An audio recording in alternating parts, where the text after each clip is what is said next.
Здравейте! Преди да направя отчет за прочетените наскоро книги, ще започна с нещо, което смятам, че е много важно. Сигурно вече сте чули по един или друг повод за Международното търговско споразумение АКТА. Ако все още не сте, под видеото съм дал линкове към неща, които изясняват какво точно е АКТА и защо трябва да бъде убито с огън. Без да ви отъпчавам с дълги словесни излияния относно пиратството, посредствените подкупни политици и алчните корпорации, просто ви призовавам да прочетете и направите това, което зависи от вас, за да спрем заедно тази идиотщина. А сега към частта от видеото, която не включва неща, заплашващи цивилизацията такава каквато я познаваме. Какво чета напоследък? Както се похвалих наскоро, по празниците си купих поредицата Фундация на Айзек Азимов.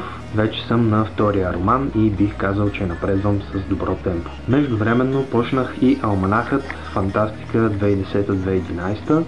Много приятно издание с интересни неща вътре. Има някои дребни проблеми, но по този въпрос по-нататък в отделно ревю. Едновременно с това почнах и още една поредица в стил Military Sci-Fi с заглавие Легиона на прокалнатите от Уилям Ди и в момента съм на втората книга. Повече по въпроса в отделно ревю, когато завърша поредицата. И между всичко това някак си успях да препрочета поредицата Vatas War и да започна отново да се рано Legacy и двете поредици от Елизабет Мун и предполагам виждате къде ми е проблема. Имам толкова неща да чета, че направо като си помисля получавам паническа атака.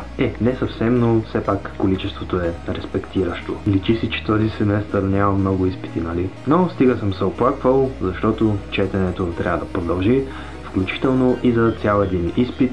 Плюс това трябва да си избера тема и научен ръководител за дипломна работа. Oh God, why?